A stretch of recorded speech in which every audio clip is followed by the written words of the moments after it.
بسم الله الرحمن الرحيم. الرحمن علم القرآن.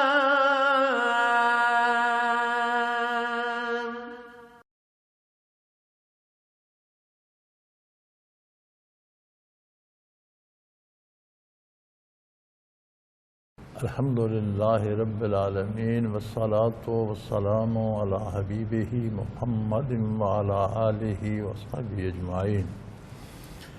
اعوذ باللہ من الشیطان الرجیم. بسم اللہ الرحمن الرحیم. بل ظننتم ان لن يلقى الرسول والمؤمنون الى اہلیہم ابدا وزین ذلک فی قلوبکم وَظَنَنْتُمْ ظَنَّ السَّوْءَ وَكُنْتُمْ قَوْمًا بُورًا وَمَنْ لَمْ يُؤْمِنْ بِاللَّهِ وَرَسُولِهِ فَإِنَّا أَعْتَدْنَا لِلْكَافِرِينَ سَعِيرًا. وَلِلَّهِ مُلْكُ السَّمَاوَاتِ وَالْأَرْضِ يَغْفِرُ لِمَنْ يَشَاءُ وَيُعَذِّبُ مَنْ يَشَاءُ وَكَانَ اللَّهُ غَفُورًا رَحِيمًا. اللهم سبحانك لا علم لنا إلا ما علمتنا إنك أنت العليم الحكيم. رب اشرح لي صدري ويسر لي امري واحلل عقدة من لساني يفقهوا قولي. رب زدني علما. مولاي صل وسلم دائما ابدا على حبيبك خير الخلق كلهم. یہ آیہ کریمہ پہلے جو میں نے تلاوت کرنے کا شرف حاصل کیا، اس پر کل بات اس کا مفہوم کچھ بیان ہوا ہے، لیکن وقت چونکہ محدود ہوتا ہے تو کچھ باتیں رہ گئیں، آج عرض کر دیتا ہوں. جو لوگ حضور اکرم صلی اللہ علیہ وسلم کے ساتھ حدیبیہ میں جانے سے رہ گئے تھے، جب آپ صلی اللہ علیہ وسلم واپس آئے تو انہوں نے اپنے عذر معذرت پیش کیے، تو ان میں کثرت منافقین کی تھی. کچھ مخلص مومنین بھی رہ گئے تھے، ان کی معذرت تو قبول کی گئی، اور بعض کو پھر خیبر کی فتح میں شریک بھی کیا گیا. لیکن منافقین سے یہ خطاب فرمایا گیا کہ تم اس لیے نہیں گئے کہ مصروف تھے.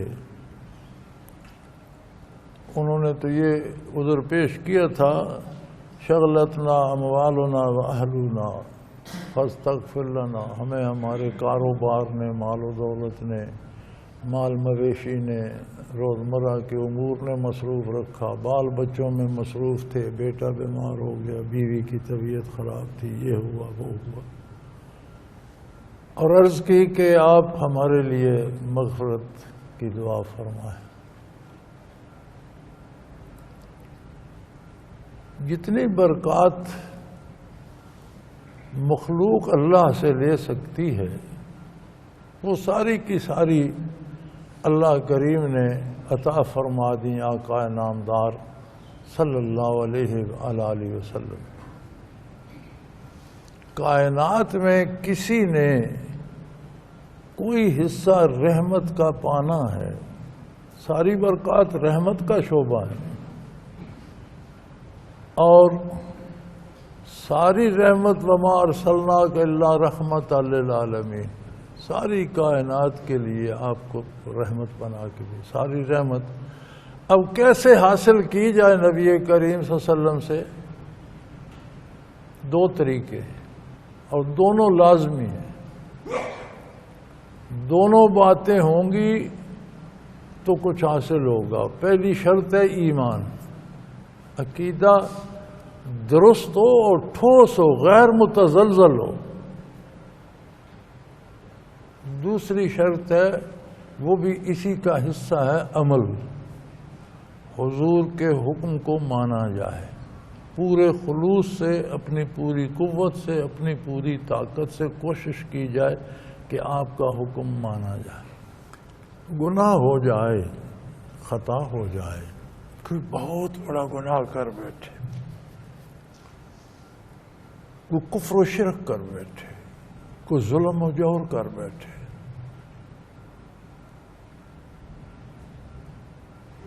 قرآن نے الفاظ استعمال کیے ہیں ظلموا انفسہم، اپنے آپ پر ظلم کر بیٹھے، اتنا بڑا گناہ کر بیٹھے کہ اپنے آپ پر ظلم کر بیٹھے۔ تو اس کا طریقہ کیا ہے؟ جاؤ کا، آپ کی خدمت عالی میں حاضر ہوں، آپ پر ایمان لائیں، آپ کا اتباع اختیار کریں۔ حاضری سے مراد یہ اب دنیا کا ہر بندہ بارگاہ رسالت میں پہنچنے کی استطاعت تو نہیں رکھتا، تو اس کا تو مطلب یہ ہوگا کہ جو روزہ اطہر پہ حاضر نہ ہو سکے اس کی توبہ ہی قبول نہ ہو، ایسا نہیں ہے، بلکہ جو پورے یقین سے ایمان لے آتا ہے اور حضور کا اتباع اختیار کر لیتا ہے، گویا وہ خدمت عالی میں حاضر ہو گیا۔ پھر فرمایا وہ اپنے لیے بخشش چاہے، فاستغفر اللہ واستغفر لهم الرسول، وہ خود اپنے لیے بھی توبہ کرے، مغفرت بخشش چاہے، اور اللہ کا رسول اس کی سفارش کرے، اس کے لیے بخشش چاہے۔ لوجد اللہ تواب الرحیم، تو تم دیکھو گے اللہ توبہ قبول کرنے والا، بہت بڑا رحم کرنے والا ہے۔ اب یہاں انہوں نے یہی طریقہ اختیار کیا منافقین نے، فاستغفر لنا، تو حضور روز اطہر میں نہیں، زندہ اس دنیا، اس عالم دنیا میں جلوہ افروز تھے، وہ خدمت عالی میں حاضر ہوئے اور عرض کی ہم اس لیے نہیں جا سکے، ہمارے مال مویشی نے مصروف کر دیا، ہم اس لیے نہیں جا سکے کہ بچے بیمار تھے، گھر میں مصروف ہوتی، شغلتنا اموالنا و اہلنا، مال اور کام کاج نے اور بیوی بچوں نے مصروف کر دیا۔ فاستغفر لنا، آپ ہماری سفارش فرمائی، ہمارے لیے بخشش چاہیے۔ اللہ کریم نے فرمایا جھوٹ بولتے ہیں، یہ دل سے بے ایمان تھے، یہ جانا چاہتے نہیں تھے، لہذا وہ سفارش اللہ نے فرمایا ان کی آپ سفارش کریں ہی نہیں، یہ اس قابل ہی نہیں ہے۔ یقولون بألسنتہم ما لیس فی قلوبہم، جو کچھ یہ زبانی کہ وہ ان کے دل میں نہیں ہے، یہ اب بھی خوشامد کر رہے ہیں۔ وہ تو جہاد پر نہ گئے، بڑا خطرہ تھا کہ مشرکین مکہ انہیں شہید کر دیں گے، یہ پلٹ کر آ نہیں سکیں گے۔ ہم صرف 5 وقت کی نماز نہیں پڑھتے، کیوں نہیں پڑھتے؟ وہ جی بس مصروفیات ایسی ہیں، دفتری کام ایسا ہے، ملازمت ایسی ہے، بیوی بیمار تھی، ادھر سے طبیعت ٹھیک نہیں تھی۔ جہاد پر تو تلوار لے کے جان دینے کے لیے جانا ہے، نماز پڑھنے کے لیے کون سا مقابلہ ہے؟ تو بظاہر تو ہے جی نماز نہ پڑھنا فسق ہے، گناہ ہے، لیکن کتنا گناہ ہے ذرا یہ بھی دیکھا جائے۔ صرف نماز نہیں، زندگی کے ہر کام میں جہاں سے دامان رسالت چھوٹتا ہے وہاں یہی قاعدہ اپلائی ہوتا ہے، یہی قانون لاگو ہوتا ہے کہ تمہارے پاس کیا بہانہ ہے، تم نے محمد رسول اللہ کا دامن کیوں چھوڑا؟ وہ جو طریقہ توبہ کا اللہ نے خود ارشاد فرمایا وہ ان کے لیے نہیں ہے، ان کے دل آپ کے ساتھ نہیں ہے۔ اور ہمیں یہ سوچنا چاہیے کہ جب ہم رشوت لیتے ہیں، جب ہم جھوٹ بولتے ہیں، جب ہم دوسرے کا مال کھا جاتے ہیں، جب ہم ناجائز لوگوں کو قتل کرتے ہیں، دہشت گردی کرتے ہیں، جنہیں ہم جانتے نہیں انہیں قتل کر دیتے، جن کا علم ہی کوئی نہیں، نہ وہ ہمیں جانتے ہیں نہ ہم انہیں جانتے، نہ مارنے والا مرنے والوں کو جانتا ہے، نہ مرنے والے مارنے والے سے واقف ہے، اس نے دھماکہ کر دیا مر گئے۔ یہ وہ جرائم ہیں جن کی سزا یہ ہوتی ہے کہ پھر دنیا میں توبہ کی توفیق بھی نہیں ملتی۔ دوسری بات اس آیہ کریمہ میں یہ ہے کہ تم نے تو بدگمانی کی نبی کریم صلی اللہ علیہ وسلم سے، تمہارا خیال تھا کہ حضور کا فیصلہ صحیح نہیں ہے، اہل مکہ انہیں شہید کر دیں گے، لن ينقلب الرسول والمؤمنون الى اہلہم ابدا، اب رسول اللہ صلی اللہ علیہ وسلم اور جو ان کے ساتھ جا رہے ہیں ایمان والے، یہ واپس گھروں کو کبھی نہیں آ سکیں۔ بدگمانی مانے فیض ہے، اگر وہ رسول سے ہو تو بندہ رسالت کے فیوزات سے کٹ گیا، نہ اس کا ایمان رہا نہ اس کا عمل رہا۔ انہوں نے بدگمانی کی رسول اللہ صلی اللہ علیہ وسلم پر، فرمایا یہ آپ کی برکات سے محروم ہو گئے، یہ کبھی بھی آپ کی برکات حاصل نہیں کر سکتے۔ اسی طرح مشائخ اور بزرگان دین سے اگر کسی نے فیض اخذ کرنا ہے تو اسے بدگمانی سے بچنا ہوگا۔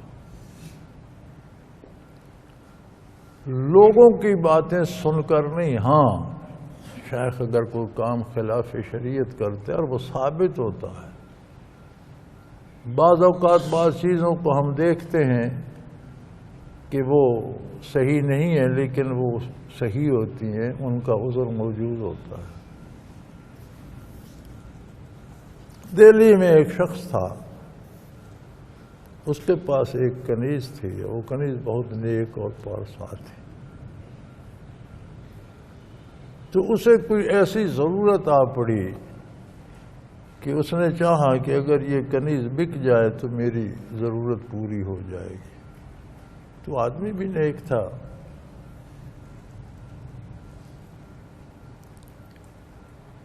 اس نے کنیز سے بات کی کہ میری ضرورت آ پڑی ہے، میرے ہاں تو تمہیں نماز روزے عبادت کی ذکر اذکار کی اجازت ہے، لیکن میں اب تمہیں رکھ نہیں سکتا، تو تمہارا کیا خط؟ اس نے کہا ٹھیک ہے، آپ کو حق حاصل ہے، آپ مالک ہیں، آپ بیچ دیں، لیکن جس شخص کو دیں گے مجھے اس کا بتائیے ضرور، میں دیکھنا چاہوں گی کہ وہ بندہ کیسا ہے۔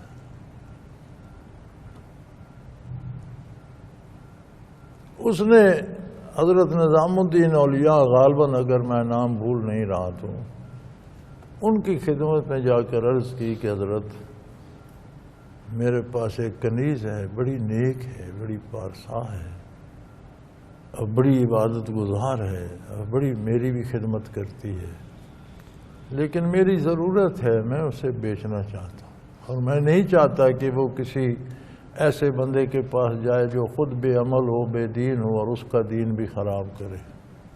تو اگر آپ اپنی بارگاہ میں خادمہ کے طور پر رکھ لیں اور مجھے قیمت دے دیں تو بڑی اچھی بات ہے۔ انہوں نے قبول فرما لیا۔ اس نے جا کر کنیز کو خوشخبری سنائی کہ میں نے حضرت نظام الدین اولیاء رحمۃ اللہ علیہ سے تمہاری بات کی ہے، انہوں نے قبول فرما لیا۔ وہ کہنے لگی بھی دنیا میں مشہور ہیں، بے شمار مخلوق ان کی بارگاہ میں روز حاضر ہوتی ہے، ولی اللہ ہیں، مشہور ہیں ولی اللہ اور بہت بڑے عالم بھی ہیں، لیکن مجھے کچھ دن ان سے لے کر دو، میں وہاں رہ کر دیکھوں گی واقعی دیندار ہیں یا شہرت ہے، اگر واقعی نیک ہوئے تو پھر سودا کرنا۔ کہا ٹھیک ہے۔ اس نے حضرت سے بھی بات کی، اسے وہاں چھوڑ گیا۔ اس نے جب علادگی میں بیٹھی تو حضرت سے 2 سوال کیے۔ اس نے کہا حضرت مجھے 2 باتوں میں شبہ ہے، آپ کی شہرت بڑی ہے، ولایت کی بڑی مخلوق آپ کی مرید ہے، لاکھوں لوگ آتے ہیں، اتنی ایک کمرے جتنی ایک دیگ ہے جو پکتی ہے اور مخلوق خدا کھاتی ہے، ابھی تک وہی نظام چل رہا ہے، وہ بڑی بڑی دیگیں ہیں، اتنی جتنا ایک کمرہ ہوتا ہے اتنی اور 10 فٹ بلند دیگیں ہیں اور وہ ساری پکتی ہیں اور لوگ کھاتے ہیں۔ انہوں نے فرمایا مجھے 2 باتیں بزرگوں نے بتائی تھیں کہ ولی اللہ جو ہوتا ہے، ایک بات تو یہ ہے کہ اسے کوئی نہ کوئی بیماری چمٹی رہتی ہے، کہیں کمی رہ گئی، کمزوری، کوئی ترقی درجات کے لیے بیماری ہے، جیسے شہادت کے لیے قتل ہونا شرط ہے، مقام ولایت کے لیے بھی کوئی نہ کوئی تکلیف رہتی ہے، تو آپ ہٹے کٹے ہیں، آپ کی صحت بھی ٹھیک ہے۔ دوسری بات یہ ہے کہ ولایت حرام پر نہیں ہوتی، کھانا حلال نہ ہو تو بندہ ولی نہیں ہو سکتا۔ آپ کے ہاں تو ساری مخلوق لے آتی ہے، کوئی چوری کا، کوئی رشوت کا، کوئی حلال کا، کوئی حرام کا، لوگوں کا پیسہ ہے وہ دیتے ہیں، دیگیں پکتی ہیں، رات دن لوگ عیش کر رہے ہیں، تو آپ کی کیسی کیا بات ہے؟ انہوں نے فرمایا بات سنو،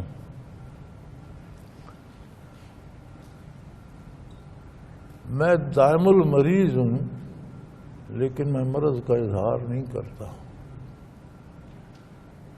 تو انہیں زخم ہو جاتے تھے ٹانگوں پر، پھر وہ پٹی باندھے رکھتے تھے، تو انہوں نے اسے زخم کھول کر دکھایا کہ یہ ہمیشہ رہتے ہیں، ایک ٹھیک ہوتا ہے دوسرا ہو جاتا ہے، غالباً شوگر زیادہ ہوگی یا کچھ اس طرح کا، تو یہ مرض میرے ساتھ ہمیشہ کے لیے ہے، لیکن میں ظاہر نہیں کرتا کہ میں بیمار ہوں۔ جہاں تک کھانے کا تعلق ہے تو انہوں نے فرمایا میرے 3-4 ساتھی ہیں، وہ اور میں رات کو جنگلوں میں جاتے ہیں، لکڑ کاٹ کر لاتے ہیں، اور وہ ساتھی بیچتے ہیں، میرا حصہ مجھے دیتے ہیں، میرا کھانا اس میری مزدوری سے پکتا۔ یہ جو ہے یہ لوگ پیسے لاتے ہیں، لوگ پکاتے ہیں، لوگ ہی کھاتے ہیں، میرا اس سے کوئی تعلق نہیں۔ ہاں اس نے کہا اب ٹھیک، اس نے مالک سے کہا کہ مجھے یہاں چھوڑ جاؤ، بس یہاں ٹھیک۔ تو اب بظاہر تو اسے دونوں باتوں پہ شبہ ہو رہا تھا، جب تحقیق کی تو پتہ چلا کہ وہاں جواز موجود ہے۔ تو لوگوں کی باتوں پر یا محض شکوک و شبہات پر بدظن نہیں ہونا چاہیے، اور جو شخص شیخ سے بدگمان ہو جاتا ہے اس کی برکات مقطوع ہو جاتی ہیں، قطع ہو جاتی ہیں، ختم ہو جاتی ہیں، پھر اس شیخ سے وہ کچھ حاصل نہیں کر سکتا۔ اسی طرح جو دین سے بدظن ہوتا ہے، آج بھی بعض لوگ کہتے ہیں، یہ اس دفعہ قربانی پہ آپ نے سنا نہیں، ٹیلی ویژن پہ بھی لوگ بحث کر رہے تھے کہ جانور ذبح کرنے کی بجائے پیسے غریبوں کو دے دیے جائیں۔ اس سے بڑی بدگمانی کیا ہوگی کہ گویا اللہ اور اللہ کے رسول کا جو حکم ہے وہ فضول ہے، وہ صحیح نہیں ہے، وہ دولت کا ضیاع ہے، اور جو تم کہہ رہے ہو یہ زیادہ صحیح ہے۔ تو یہ معمولی جرم نہیں ہے، اس سے ایمان رخصت ہو جاتا ہے اور برکات قطع ہو جاتی ہیں، برکات نبوت نصیب نہیں ہوتی، ایمان تک چلا جاتا ہے۔ اور کہنے والوں کو صرف یہ قربانی یا حج میں یاد آتا ہے، ان کی عورتیں ہزاروں روپے روز میک اپ پہ خرچ کرتی ہیں، اس سے غریبوں کو کیوں نہیں دیتے؟ 50-50 60 ہزار کا ایک وقت کا کھانا ہوٹل میں جا کر کھاتے ہیں، آدھا بچا کر چھوڑ آتے ہیں، وہ کھانا گھر پہ کھا لیں، وہ 50,000 غریبوں کو کیوں نہیں دیتے؟ 2.5 لاکھ کا خاتون کا ایک کرتا لاہور بک رہا ہے آج مارکیٹ میں، صرف ایک قمیض، سلوار بھی نہیں، دوپٹہ بھی نہیں۔ 2.5 لاکھ کی نہ پہنو یار، 5-10 ہزار کی پہن لو، باقی غریبوں کو۔ وہاں غریب یاد نہیں آتے، عبادات میں اعتراض کرنے کے لیے غریب آ جاتے ہیں، حالانکہ غریبوں کا حصہ اسلام نے، اللہ کے دین نے، اللہ نے، اللہ کے رسول نے مقرر کر دیا ہے۔ بات بات پر مالدار 2.5% زکوٰۃ سالانہ دے، صدقات دیں، بیمار ہو تو صدقہ دو، مصیبت آ گئی صدقہ دو، ضرورت پڑ گئی صدقہ دو، یہ سارا غریبوں کو جاتا ہے۔ عید آ گئی فطرانہ دو، غریب بھی عید کریں۔ خود قربانی کا گوشت 3 حصہ غریبوں کا حق ہے، ان میں بانٹو۔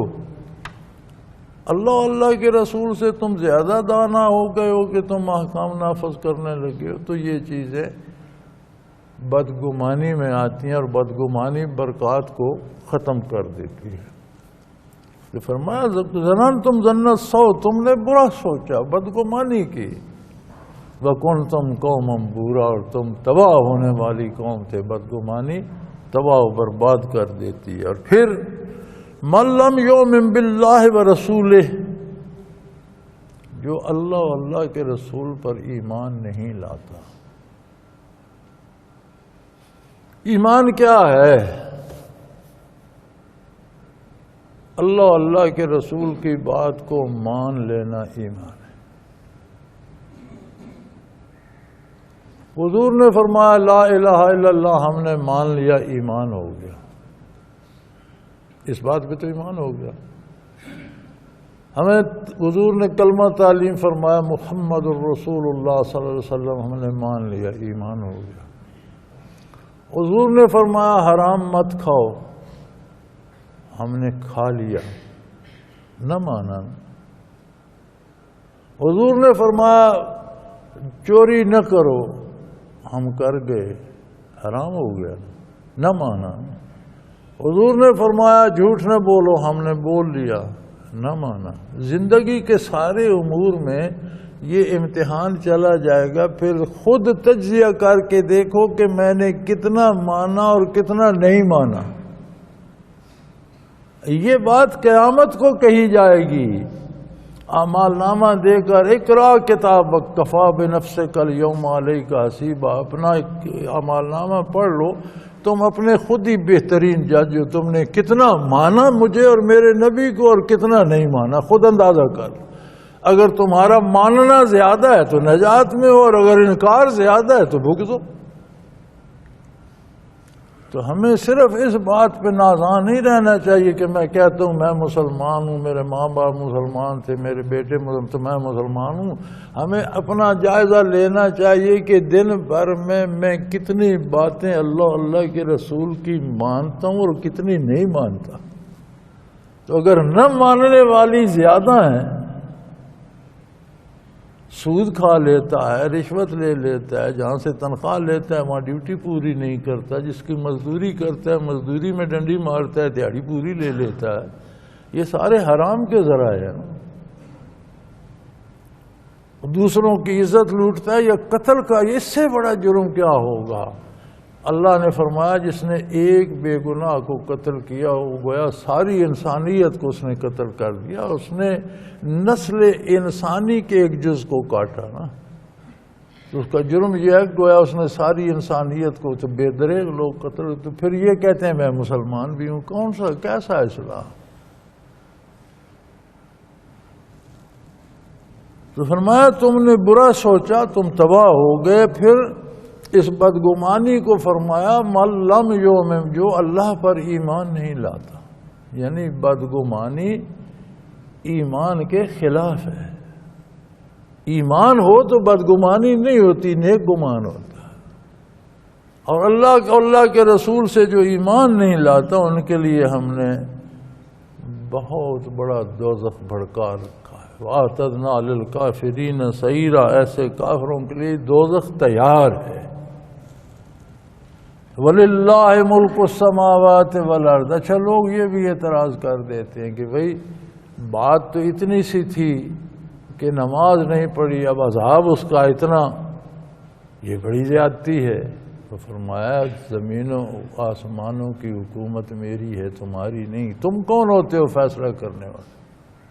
یہ فیصلے میرے ہیں، مخلوق میری ہے، پیدا میں نے کی ہے، زندگی میں نے دی ہے، ان کے لیے احکام میں نے مقرر کیے ہیں۔ جب میں نے کتابیں بھی بھیجی، انبیاء بھی بھیجے، بتا بھی دیا کہ اس گناہ کی اتنی سزا ہے، تو پھر کیوں کرتے ہیں؟ مخلوق میری ہے۔ ایک شخص مکان بناتا ہے، اس کی عارضی ملکیت ہے، اس نے زمین خریدی، اس نے مٹیریل منگوایا، اس نے مکان وہ بنا چکتا ہے، وہ لگاتا ہے بلڈوزر، سارے کو گرا دیتے ہیں۔ آپ کہتے ہیں کیوں گرائے؟ وہ کہتے ہیں تمہیں کیا، تم نے پیسے لگائے تھے۔ آپ چپ ہو جاتے ہیں نا کہ میرا تو کچھ نہیں بھائی، تیرا اپنا تھا۔ وہ کہتے ہیں میں ساری مخلوق کو دو میں جھونک دوں، تم کون ہوتے ہو پوچھنے والے؟ میری مخلوق ہے۔ یہ اعتراض درست نہیں ہے کہ اتنے سے گناہ کا اتنا عذاب۔ اگلے دن میرے پاس بھی ایک سوال تھا، وہ کسی نے کفر کیا یا جرم کیا یا گناہ کیا، اس کی 60 سال عمر، 80 سال، 100 سال سے مر گیا، تو عذاب ہمیشہ ہمیشہ ہمیشہ کے لیے کیوں سے 100 سال 60 سال یہ عذاب ہوتا؟ میں نے کہا اللہ کریم نے اس کا جواب دیا ہے۔ سورہ قرآن کریم کے 30ویں پارے کی پہلی سورہ میں فرماتا ہے کہ اگر انہیں اور زندگی ملتی، اگر ان کے پاس ہمیشہ زندگی ہوتی تو یہ ہمیشہ یہی جرم کرتے رہتے، اگر ان کو ہمیشہ زندگی ہوتی ہمیشہ کفر پہ رہتے، لہذا ان کو سزا بھی ہمیشہ کی ملے گی۔ یہ آیت بھی اس کا جواب دے رہی ہے۔ وَلِلَّهِ مُلْكُ السَّمَاوَاتِ، بادشاہی زمینوں آسمانوں کی اللہ کی ہے، فیصلے تم نے کر لے۔ وہ جس کی سلطنت ہے، حکومت ہے، اختیار ہے، فیصلہ تو وہی کرے گا۔ يُعَذِّبُ مَن يَشَاءُ يَغْفِرُ لِمَن يَشَاءُ وَيُعَذِّبُ مَن يَشَاءُ، وہ چاہے جسے معاف کر دے، جسے چاہے سزا دے۔ تم کون ہوتے ہو اعتراض کرنے والے؟ تمہارا کیا ہے؟ تم نے کوئی مادہ بنایا، تم نے کوئی سیل بنایا، تم نے کوئی انسان بنایا، تم نے کون سا تمہاری اس میں شراکت کیا ہے؟ میری مخلوق ہے۔ لیکن یاد رکھو تمہارے اعتراض بے جان، کان اللہ غفور الرحیم، میں تو معاف کرنے والا، رحم کرنے والا ہوں۔ یہ وہ بدبخت ہیں جنہوں نے مجھ سے نہ معافی مانگی نہ رحم طلب کیا۔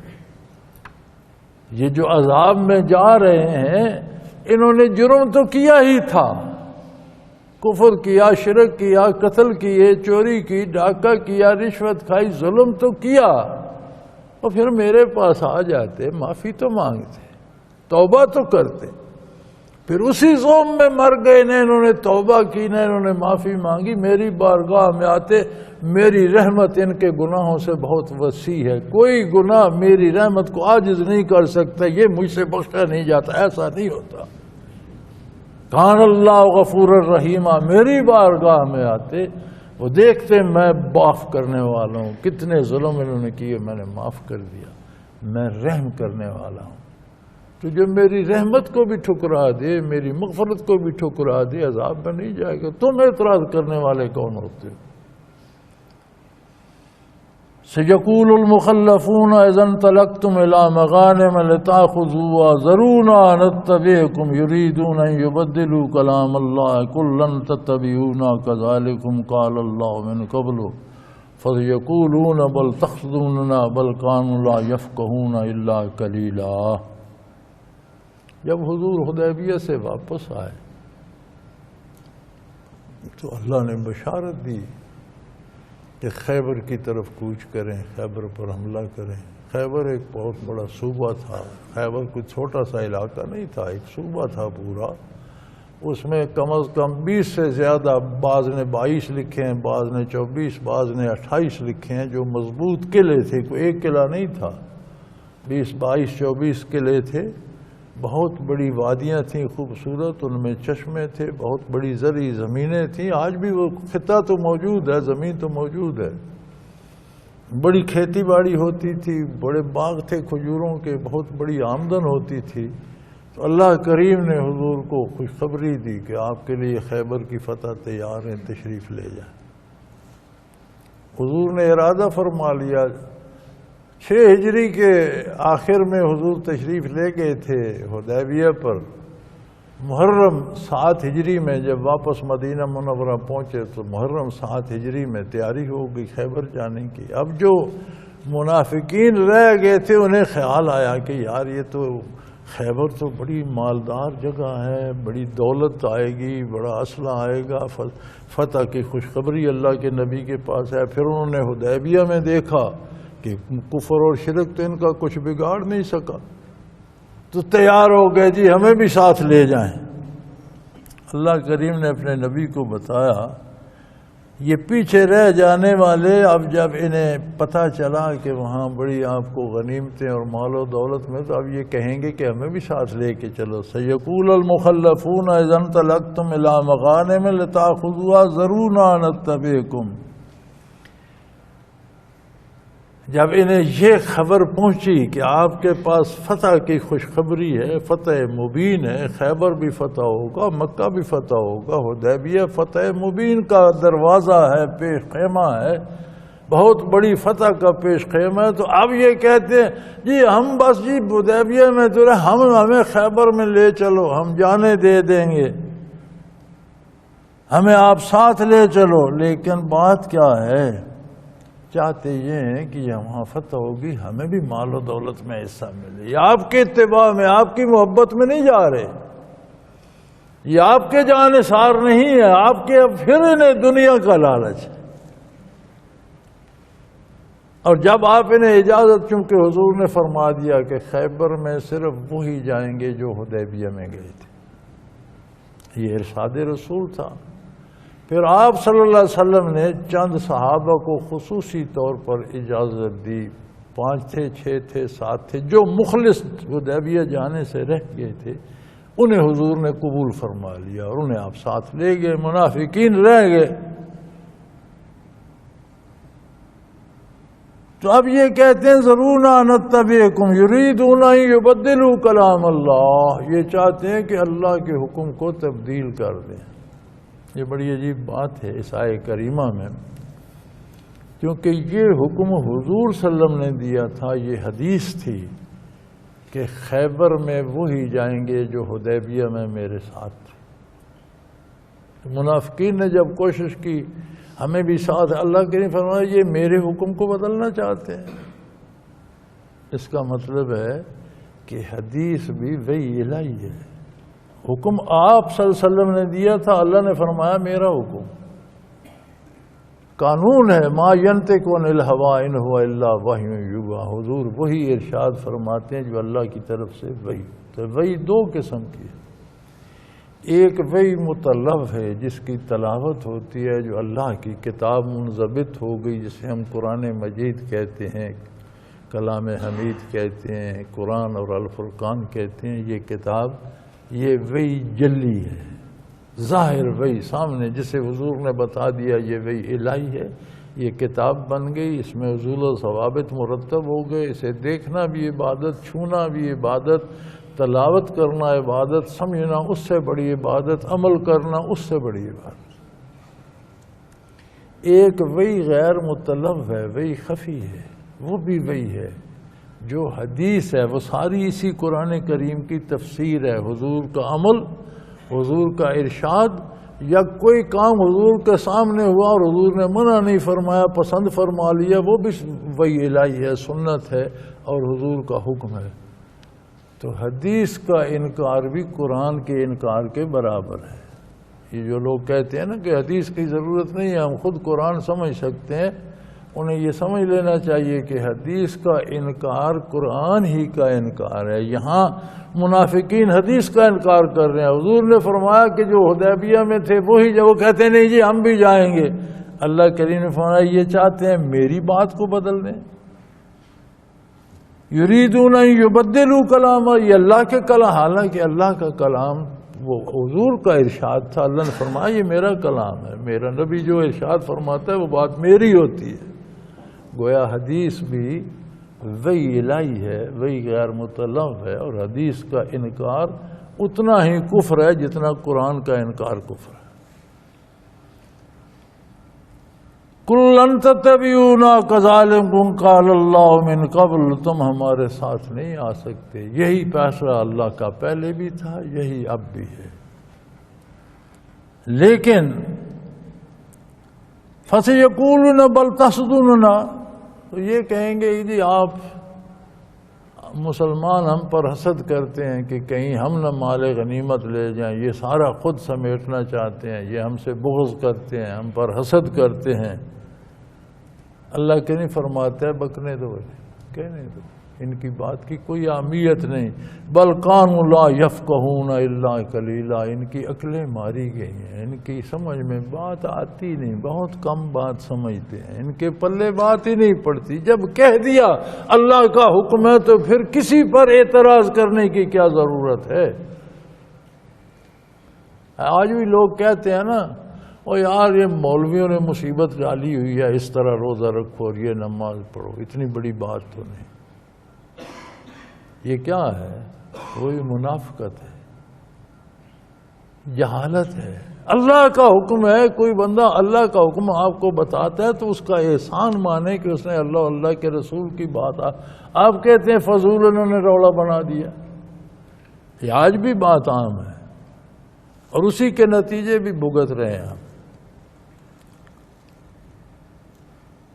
کل المخلفین من الاعراب ستدعون الى قوم اولی باس شدید تقاتلونهم او یسلمون فان تطیعوا یأتکم اللہ اجرا حسنا وان تتولوا کما تولیتم من قبل یعذبکم عذابا الیما۔ تو ان سے کہو وقت آ رہا ہے، گھبراؤ نہیں، وقت آ رہا ہے، بڑے بڑے مارکے ہوں گے، بڑی بڑی جنگجو قوموں سے جنگیں ہوں گی، بڑی بڑی بادشاہوں سے مسلمانوں کا جہاد ہوگا، تمہیں بھی موقع مل جائے، اگر تم مخلص ہو تو ایران اور روما کے خلاف نکلنا عہد خلافت میں۔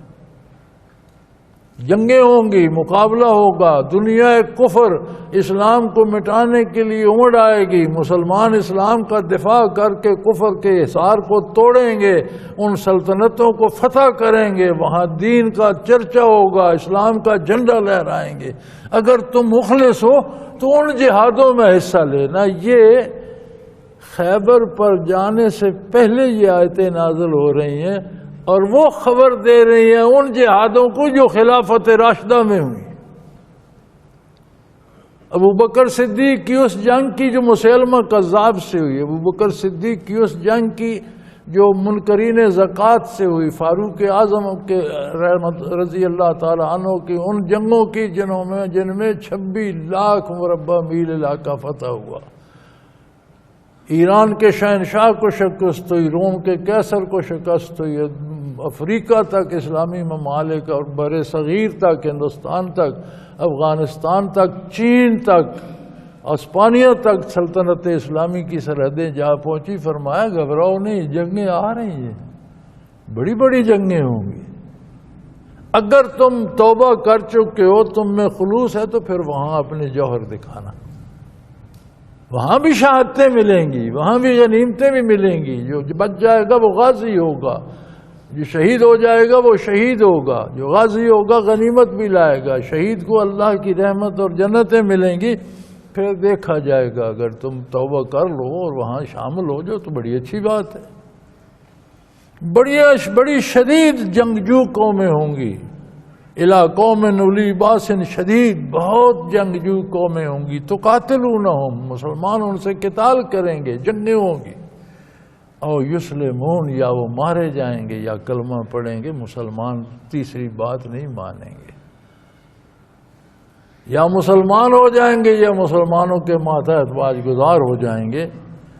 فَإِن تُطِيعُوا يُؤْتِكُمُ اللَّهُ أَجْرًا حَسَنًا، تم اس وقت بہادری کے جوہر دکھانا اگر تم نے تب بھی اللہ کے رسول کی، خلفائے راشدین کی اطاعت کر لی، اللہ تمہیں بہترین اجر سے نوازے گا، پھر بھی تم جنت کے حقدار بن جاؤ گے، شہادتیں پاؤ گے، مال غنیمت پاؤ گے، دنیا بھی پاؤ گے، دین بھی پاؤ گے۔ وَإِن تَتَوَلَّوْا کما تولیتم من قبل یعذبکم عذابا علیما، اور اگر تمہارا رویہ یہی رہا جو آج تم نے حدیبیہ میں دکھایا ہے کہ پیٹھ پھیر کر نکل گئے، یاد رکھو اللہ تمہیں بہت دردناک عذاب دے گا۔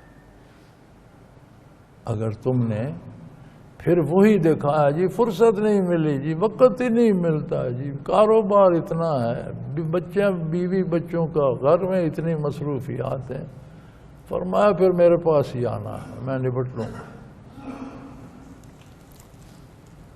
لیس علی الاعمی حرج وعلی اعرج حرج وعلی المریض حرج، ہاں کوئی اندھا ہے، بیمار ہے، معذور ہے، ہاتھ پاؤں بیکار ہیں، ٹانگ ٹوٹ گئی، بمڑا ہے، مرض ہے، بستر پہ پڑا ہے، یعنی کوئی آدمی اگر جسمانی طور پر فٹ نہیں ہے اور وہ جہاد پہ نہیں جاتا تو یہ تو اس کے پاس تو عذر ہے، اس پر تو کوئی گرفت نہیں ہے، چونکہ اللہ نے اسے امراض میں مبتلا کر دیا، وہ جا سکتا نہیں، اس پر تو کوئی اعتراض نہیں ہے۔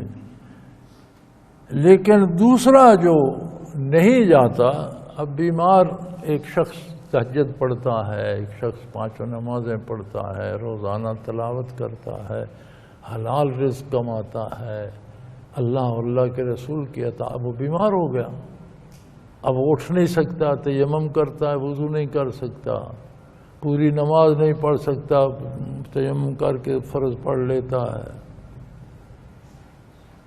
اللہ کریم اسے اجر وہی دیں گے جو وہ کام صحت میں کرتا ہے۔ اس کی رحمت و بخشش ہے کہ اس پر کوئی حرج نہیں، کوئی اعتراض نہیں، اس کی عبادت ویسے شمار کی جائے گی جیسے وہ صحت مند تھا کرتا۔ اگر صحت مند تھا، جہاد کرتا تھا، جہاد ہو رہا ہے، یہ بستر پر پڑا ہے، اسے مجاہد ہی لکھا جائے گا، اس کا جہاد ہی شمار ہوگا۔ عابد تھا، عبادت کرتا تھا، اب معذور ہے، فرمایا اس کی عبادت ہی لکھی جاتی رہے گی، اس پر مجھے کوئی اعتراض نہیں۔ اور یاد رکھو وَمَن يُطِعِ اللَّهَ وَرَسُولَهُ يُدْخِلْهُ جَنَّاتٍ تَجْرِي مِن تَحْتِهَا الْأَنْهَارُ۔ اطاعت پیغمبر ہی اطاعت الہی ہے،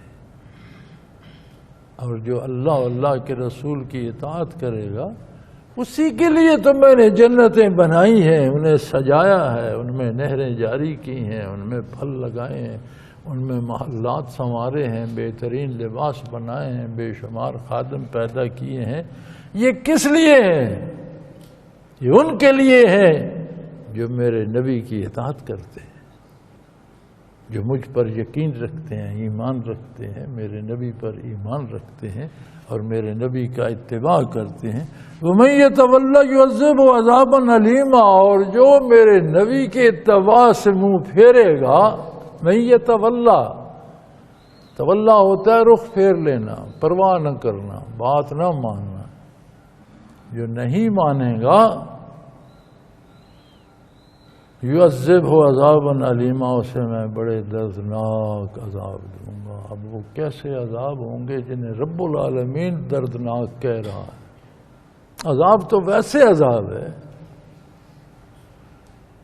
پھر وہ اتنا بڑھ جائے کہ اسے اللہ دردناک کہیں تو اللہ ہی اس سے بچائے۔ اللہ کی پناہ مانگنی چاہیے اور اپنے اوقات کو اتباع رسالت کے سانچے میں ڈھالیے، ورنہ باہر کوئی چیز نہیں۔ اللہ کریم نے بڑی خوبصورت بات ارشاد فرما دی، ادخلوا فی السلم کافہ۔ طوفان چل رہے ہیں عذاب الہی کے، کہر الہی برس رہا ہے، اس میں ایک محفوظ قلعہ ہے، وہ ہے اطاعت محمد الرسول اللہ، وہ ہے اسلام۔ نہ اس پر طوفان کا اثر ہوتا ہے، نہ اس پر یالہ باری کا اثر ہوتا ہے، نہ کوئی عذاب اس کے اندر آتا ہے، نہ کوئی سختی ہے، نہ مصیبت ہے۔ فرمایا ادخلوا فی السلم کافہ، سارے کے سارے اسلام کے اندر داخل ہو جاؤ۔ تم نے سر اندر کر لیا قلعے کے اور دھڑ باہر ہے تو دھڑ پر تو اولے پڑیں گے۔ تم نے ایک ٹانگ اور سر اندر کر لیا، ایک بازو ایک ٹانگ باہر ہے تو باہر اولے جو برس رہے ہیں وہ قہر ان پر تو پڑے گا جو باہر ہیں۔ لہذا یہ نہ کرو میں نے کلمہ پڑھ لیا کافی ہے، بھائی سارے کے سارے اندر آ جاؤ تاکہ سارے بچ جاؤ، جو حصہ باہر رہ جائے گا تو عذاب جو برس رہے ہیں وہ اس پر تو پڑیں گے۔ تو جو فرمایا رخ پھیرے گا، بات نہیں مانے گا، عمل نہیں کرے گا، اسے بڑے دردناک عذاب۔ لقد رضی اللہ عن المؤمنین اذ یبایعونک تحت الشجرۃ فعلم ما فی قلوبہم فانزل السکینۃ علیہم واصابہم فتحا قریبا ومغانم کثیرۃ یاخذونہا وکان اللہ عزیزا حکیما۔ حدیبیہ میں جب یہ بات پہنچی، کسی نے یہ افواہ اڑا دی کہ حضرت عثمان رضی اللہ عنہ کو شہید کر دیا اہل مکہ نے، تو نبی علیہ السلام نے خادمان رسالت سے موت پر بیعت لی۔ یہ پہلے بات ہو بھی چکی، سب نے اس پر بیعت کی کہ یا رسول اللہ ہم آخری دم تک لڑیں گے، کوئی شخص نہ بھاگے گا نہ ہار مانے گا۔ سارے شہید ہو گئے، ایک رہ گیا وہ بھی شہید ہوگا، لڑ کر شہید ہوگا۔ موت پر بیعت کی گئی، اور حضرت عثمان رضی اللہ عنہ وہ خوش نصیب تھے کہ جب سب نے موت پر بیعت کی تو پھر آخر میں حضور نے اپنا ہاتھ مبارک اپنے دستے مبارک میں دے کر فرمایا ھذا ید عثمان، میرا یہ ہاتھ عثمان کا ہاتھ ہے، میں عثمان کی طرف سے موت پر بیعت کر رہا ہوں۔ اللہ کریم فرماتے ہیں جب ایک درخت کے نیچے لوگ آپ کی بیعت کر رہے تھے، لقد رضی اللہ عنہ، میں ان سے راضی ہو گیا۔ یا اللہ، ظاہراً بیعت کر رہے ہوں گے، پتہ نہیں اندر کیا سوچ رہے ہوں گے، کوئی سوچ رہا ہوگا پھنس گئے ہیں، مارے جائیں گے، موقع نکل جاتے۔ فرمایا نہیں، یا اللہ فعلم ما فی قلوبہم، میں جانتا ہوں ان کے دلوں میں کیا ہے، میں جانتا ہوں وہ جان دیں گے میرے حبیب پر، میں جانتا ہوں وہ خلوص دل سے بیعت کر رہے ہیں۔ علماء نے بڑی خوبصورت یہاں بحث کی ہیں اور فرماتے ہیں جب اللہ دل کی بات جان کر اپنی رضامندی کی سند دے رہا ہے تو اس کا مطلب ہے ان کا فیصلہ قیامت کی بجائے یہاں ہو گیا، جنت ان کا گھر بن گئی یہاں۔ یہ خوش نصیب لوگ تھے جنہیں زندگی میں رضائے الہی کی سند مل گئی۔ علم ما فی قلوب، فرمایا میں ان کے اندر تک جانتا ہوں اس لیے میں ان سے راضی ہو رہا ہوں۔ اب آج اگر کوئی اللہ کے غضب کا مارا ہوا بندہ ان پر اعتراض کرتا ہے تو یہ غضب الہی کا شکار ہے، وہ ہستیاں تو رضائے الہی پا گئی ہمیشہ کے لیے۔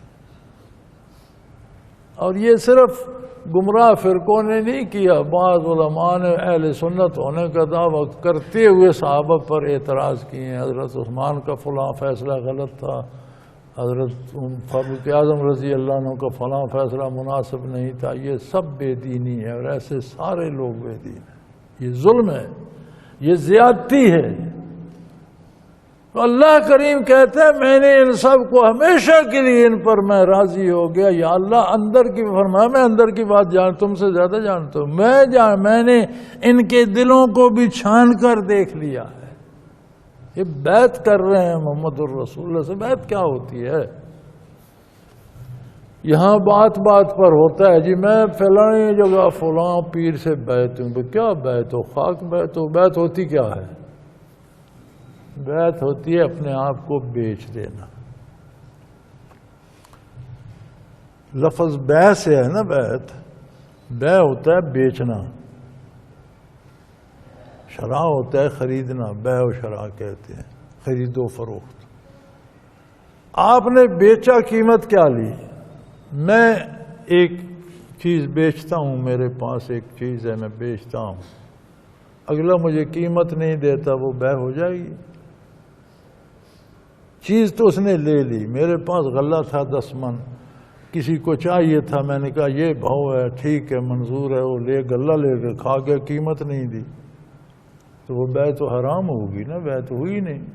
قیمت دے گا تو بیع ہوگی نا، مکمل تو تب ہوگی جب وہ بھی قیمت دے گا تو بیع مکمل ہوگی نا۔ اس نے قیمت نہیں دی، بیع ہوئی نہیں، وہ میرا مال کھا گیا، اس کے لیے حرام تھا۔ تو جی جاہل پیروں کی آپ بیعت کرتے ہیں، وہاں سے وصول کچھ نہیں ہوتا۔ یعنی بیعت کی وصولی 2 چیزیں ہیں، پہلی ہے بیعت اصلاح۔ ایسے شخص عالم ہو، وہ تو نور علی نور ہے، عالم نہ بھی ہو لیکن اتنا علم رکھتا ہو کہ روزمرہ کی رہنمائی کر سکتا ہو، وضو کے مسائل، نماز کے مسائل، حلال حرام کے مسائل، خانہ داری کے مسائل، معاملات میں رہنمائی کر سکتا ہو، آپ بیعت کرتے ہیں، اسے کہتے ہیں بیعت اصلاح۔ وہ آپ کی تربیت کرتا ہے، آپ اس پر عمل کرتے ہیں، یہ تو بیعت ہو گئی۔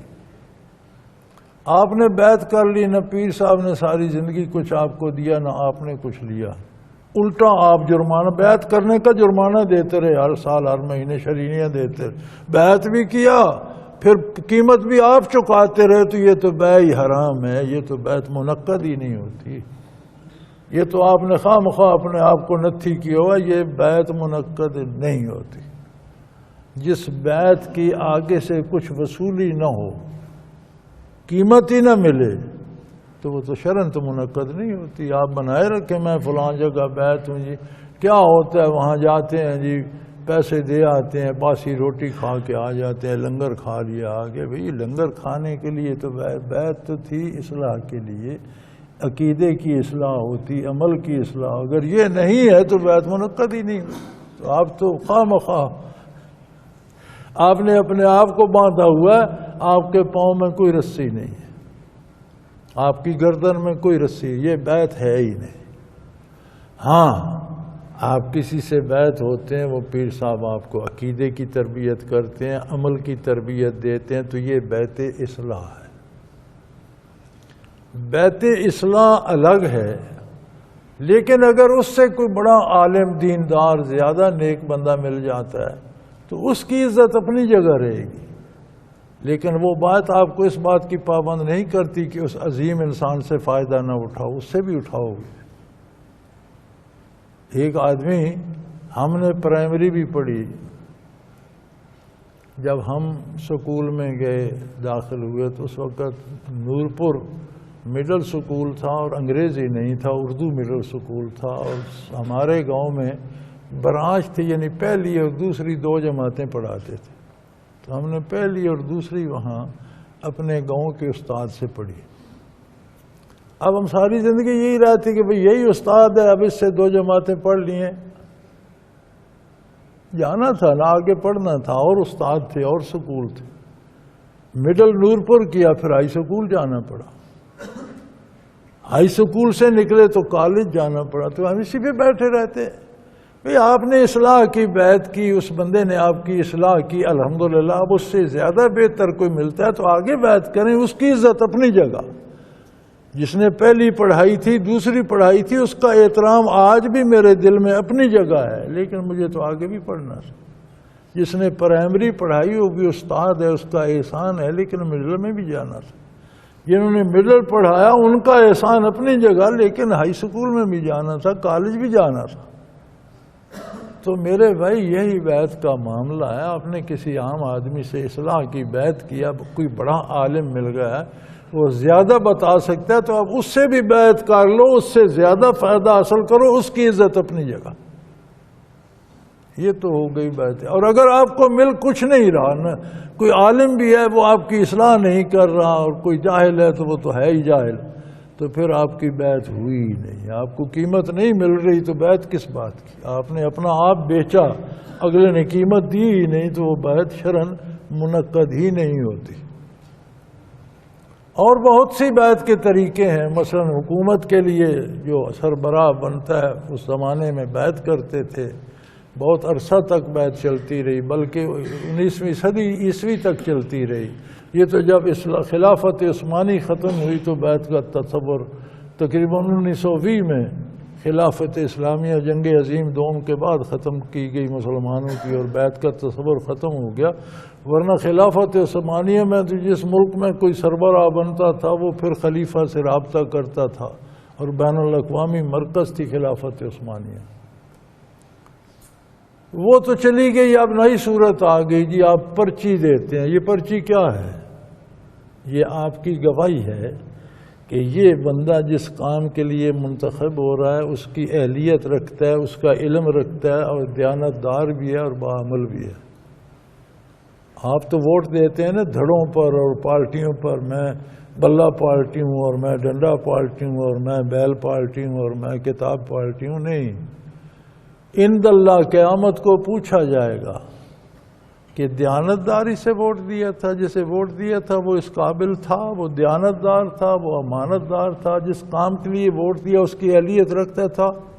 اگر نہیں تو آپ نے ظلم کیا، قوم پر بے دینوں کو، چوروں کو مسلط کیا۔ تو یہ ہمارے ووٹوں کی پاداش ہے۔ یار کبھی آپ نے سوچا لوگ پولیس کتنا بدنام محکمہ ہے، اس میں سے ریٹائر ہوتے ہیں، ایک ASI ریٹائر ہوتا ہے، ایک عزت ہوتی ہے معاشرے میں، اور جی تھانے دار صاحب ہے نا، ایک فوج کا نائب صوبیدار، جمعدار صوبیدار ریٹائر ہوتا ہے، ایک معاشرے میں عزت، کوئی کپتان ہوتا ہے، کوئی کرنل ہوتا ہے، کوئی بریگیڈیئر، کوئی جنرل ریٹائر ہی نہیں ہوتا، جہاں جاتا ہے ہمیشہ آئیے جنرل صاحب، عزت ہوتی ہے۔ حکومت سے جو نکلتا ہے جیل چلا جاتا ہے۔ یار یہ کیا بات؟ تو یار کوئی یہ بھی تو عزت ہونی چاہیے کہ یہ ہمارا وزیر اعظم رہ چکا ہے، یار یہ بہت معتبر آدمی ہے۔ کوئی ہے جو وزیر حکومت سے نکلتا ہے، وزیر اعظم تک، صدر تک، پرویز مشرف صدارت چھوڑی پیچھے وارنٹ پھر رہے ہیں، پکڑو مارو، بھاگ گیا، اس کی جائیداد ضبط کرو۔ اس کا مطلب ہے اسے تو ہم نے ووٹ نہیں دیے تھے، خود آ گیا تھا، لیکن جن کو ہم ووٹ بھی دیتے ہیں وہ بھی چور ہی ہوتی، تو پولیس تو چوروں کے پیچھے ہی لگتی ہے نا۔ تو یہ چوروں کو کون وزیر اعظم بناتا ہے؟ کون چوروں کو وزیر بناتا ہے؟ میں اور آپ۔ تو یہ بھی بیعت ہے، یہاں بھی ذرا سوچا کرو ووٹ کسے دے رہے ہیں۔ جہاد کی بیعت ہے، جیسے یہاں موت کی بیعت کا ذکر ہوا بیعت رضوان میں، نبی کریم صلی اللہ علیہ وسلم کے ساتھ مومنین نے کی۔ اس سے الگ ایک اور بیعت ہے جسے بیعت تصوف کہتے ہیں۔ وہ بیعت ہے برکات نبوت کے حصول کی۔ یاد رکھیں نبی کریم صلی اللہ علیہ وسلم سے جو برکات مخلوق کو پہنچی وہ دو قسم کی ہیں۔ علوم ظاہری جن میں سر فہرست قرآن مجید ہے، اس کے ساتھ حدیث پاک ہے، اس کے بعد علماء کے اجتہادات ہیں اور مسائل ہیں اور حق ہے۔ یہ حضور کے ظاہری فیضان میں سے علوم کے سمندر ہیں۔ لیکن نبی کریم صلی اللہ علیہ وسلم کی صحبت بابرکت میں جو پہنچا صحابی ہو گیا، یہ کیفیات باطنی ہیں۔ صحابی کی صحبت میں جو پہنچا تابعی ہو گیا، تابعی کی صحبت میں جو پہنچا تبع تابعی کا، تبع تابعی کی صحبت میں جو پہنچا ولی اللہ ہو گیا۔ ولایت کیا ہے؟ علوم ظاہری کے ساتھ کیفیات باطنی کو پا لینا، یہ ولایت ہے۔ اب آپ کسی سے بیعت کرتے ہیں ان حصول برکات کے لیے، اسے بیعت تصوف آپ کہہ سکتے ہیں۔ بیعت اصلاح اور چیز ہے، بیعت امارت اور چیز ہے، بیعت جہاد اور چیز ہے، اور بیعت تصوف بالکل الگ چیز ہے۔ کسی نے بیعت اصلاح بھی کی ہوئی ہے، اس نے بیعت امارت بھی کسی سے کر لی، اس نے موت پر جہاد کی بیعت بھی کر لی، پھر بھی اس کی یہ ضرورت باقی ہے کہ تصوف کی بیعت کسی اہل سے کرے اور وہاں سے برکات حاصل کرے۔ اگر اس نے پہلی تینوں بیعتیں کی ہوئی ہیں، دو تو ہم نے ہر جگہ کر رکھی ہیں، ایک پیروں سے اور ایک ووٹ دے کر، یہ دو تو ہر بندے نے کی ہوئی ہیں، غلط ہیں یا صحیح ہیں؟ پیر سے کچھ مل نہیں رہا، بیعت منعقد نہیں ہوئی۔ ووٹ دے دیے، ان سے انصاف اور عدل نہیں ہو رہا، وہ بیعت منعقد، وہ بھی باطل ہے، وہ بھی باطل ہے۔ وہ شرعاً منعقد، آپ نے ووٹ دیا، آگے ایک چور اسے لے کر اڑ گیا، قوم کی دولت بھی کھا رہا ہے، ملک کو نقصان پہنچا رہا ہے، تو ذمہ دار آپ بھی ہوں گے، اور بیعت بھی منعقد شرعاً نہیں ہوئی، اس کی بھی جواب طلبی ہوگی۔ یہ بالکل الگ ہے کہ ہم کسی سے بیعت تصوف کرتے ہیں، یہ ہے حصول برکات نبوت کی بیعت۔ اور یہ اس بیعت کی شرط دلائل السلوک میں حضرت رحمۃ اللہ تعالی علیہ نے دلائل کے ساتھ ثابت کر دیا ہے کہ اس شخص سے بیعت تصوف کی جائے جو کم از کم دوسرے کو فنا فی الرسول کرا سکتا ہو، یعنی اس کی روح کو لے کر بارگاہ رسالت پناہی میں حاضر ہو کر آپ کے دست حق پرست پر بیعت کرا سکتا ہو۔ یہ نہیں کہ خود فنا فی الرسول ہو، صرف خود نہ ہو، خود ہونا اور بات ہے، دوسرے کو کرانا اور بات، بہت بڑی بات ہے۔ بڑے بڑے عالم خود اہل علم ہوتے ہیں لیکن وہ بیان نہیں کر سکتے، بڑے بڑے عالم ہوتے ہیں وہ پڑھا نہیں سکتے، بڑے بڑے عالم ہوتے ہیں وہ کتابت نہیں، مضمون نویسی نہیں کر سکتے، کتابیں نہیں لکھتے۔ ہر ایک کو الگ الگ صفتیں اللہ نے دی ہیں۔ تو کوئی صاحب حال ایسا ہو جس کی بارگاہ یا رسالت میں حاضری ہو، فنا فی الرسول ہو، فنا بقا ہو، منازل بالا ہو، اور اتنی قوت رکھتا ہو کہ طالب کی تربیت کر کے اس کی روح کو بارگاہ رسالت میں پیش کر کے اس کی روحانی بیعت کرا سکتا ہو، بیعت تصوف اس سے جائز ہے۔ آپ اس سے کم تر کسی سے کرتے ہیں تو وہ منعقد ہی نہیں ہوتی۔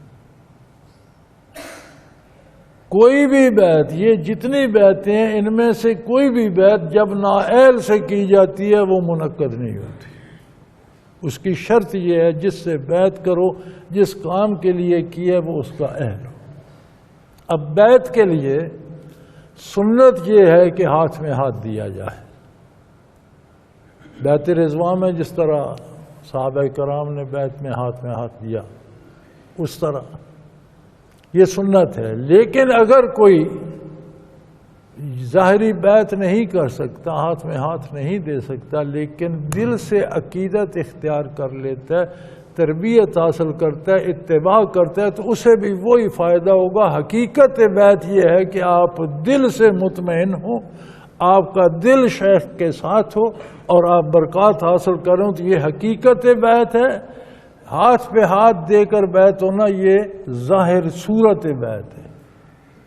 بات حقیقت پہ جاتی ہے، اگر کوئی صورتاً بیعت نہیں بھی کر سکا، حقیقتاً اس کا تعلق قلبی شیخ کے ساتھ ہے تو اس کی بیعت ہے اور اسے وہی برکات نصیب ہوں گی۔ جیسے آج ہم برکات نبوت حاصل ہر مسلمان، ہر کلمہ گو کو کلمہ برکات نبوت میں سے ہے نا. ہم حضور کی بارگاہ میں پہنچ تو نہیں سکتے لیکن ہمارا دل تو وہاں ہے، تو برکات نبوت تو پہنچ رہی ہیں. یہ سجدے، یہ نماز، یہ خوف خدا، یہ حلال حرام کی تمیز، کہاں سے برکات آ رہی ہیں؟ نبی کریم سے. تو بیعت کی حقیقت عقیدت ہے. ظاہری بیعت کر بھی لیے اور عقیدت نہیں ہے تو وہ صورت بیعت ہے، اس میں جان کوئی نہیں. جیسے ایک بدن ہے اس میں جان نہیں ہے، وہ مردہ ہے. حقیقت بیعت بھی ہے اور ہاتھ میں ہاتھ بھی دے دیا تو نور علی نور ہو گیا. یہ دونوں صورتیں اگر کوئی ظاہری صورت اختیار نہیں کر سکتا کسی وجہ سے. ہمارے سلسلے میں 70 کی دہائی کے اخیر تک ظاہری بیعت حضرت نہیں لیتے تھے. سلسلہ نقشبندیہ اویسیہ میں بیعت صرف تربیت کر کے روحانی طور پر محمد الرسول اللہ کی بارگاہ میں آپ کے ہاتھ مبارک پر کرائی جاتی تھی، جو الحمدللہ اب بھی ہو رہی ہے.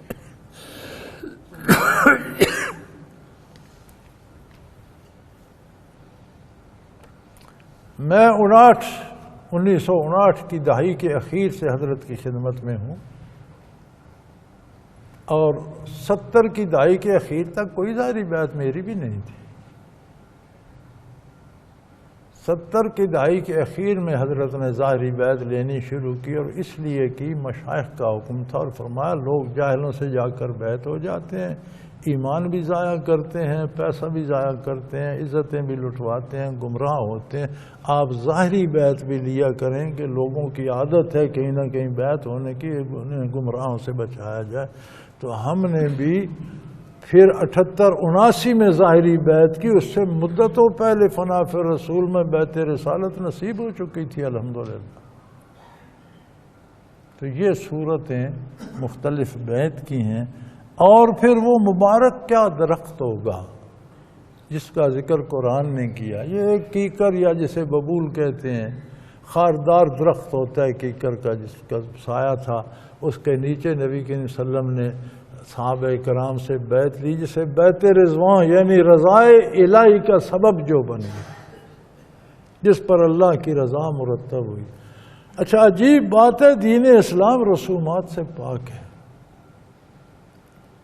اب اس درخت کا ذکر آ گیا قرآن کریم میں، یبایعونک تحت الشجرہ، اس درخت کے نیچے آپ کی بیعت کر رہے تھے. فَعَلِمَ مَا فِي قُلُوبِهِمْ، اللہ جانتا تھا جو ان کے دلوں کا حال تھا.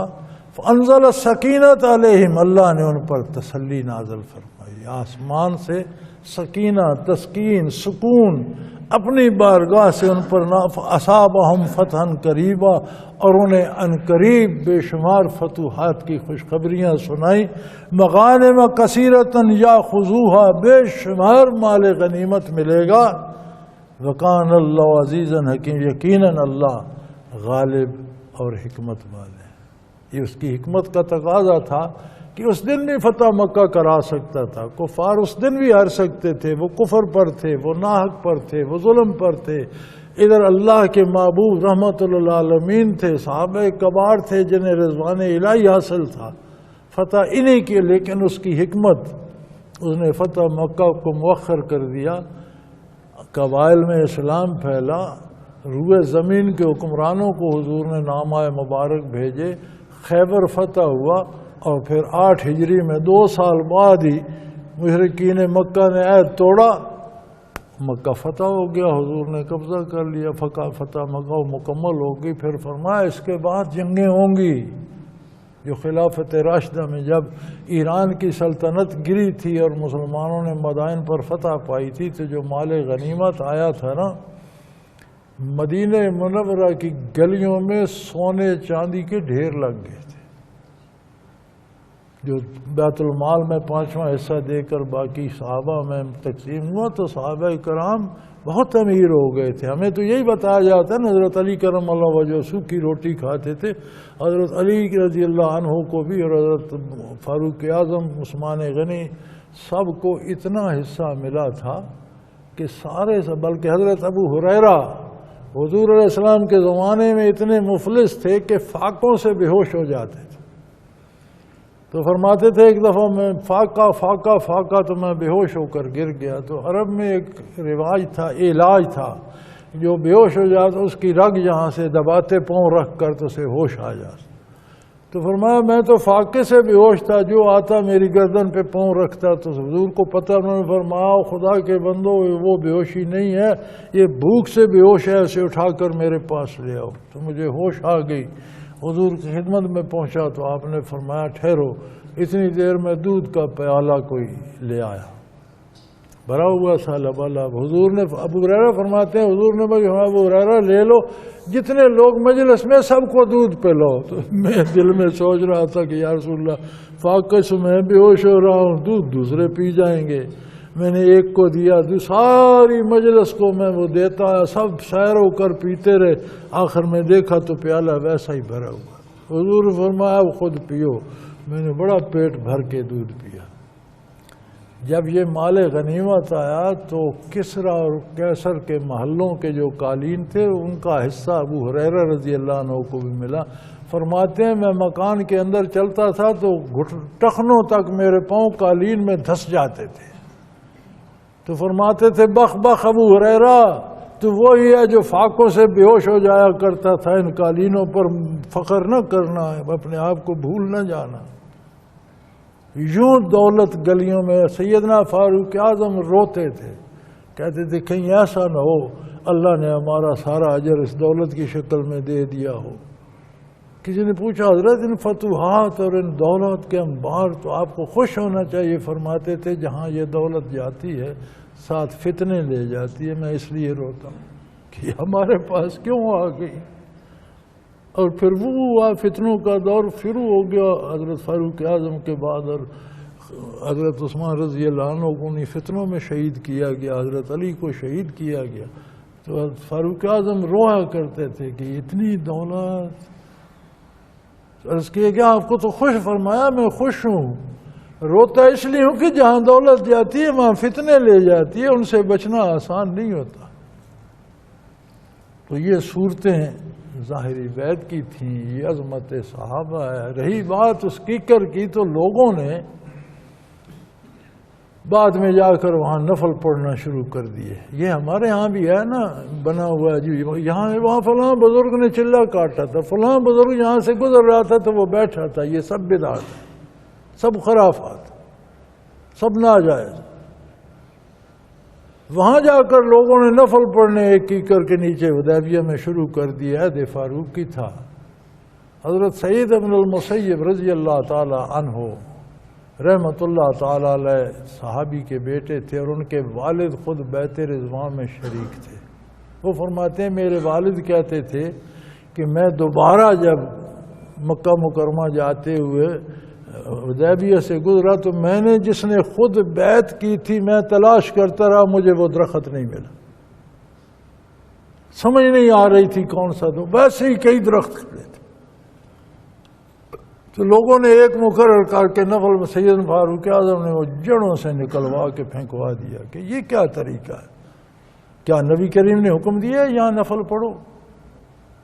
نہیں تو پھر تم کون ہوتے ہو؟ درخت کی کیا حیثیت ہے؟ کٹوا دیا.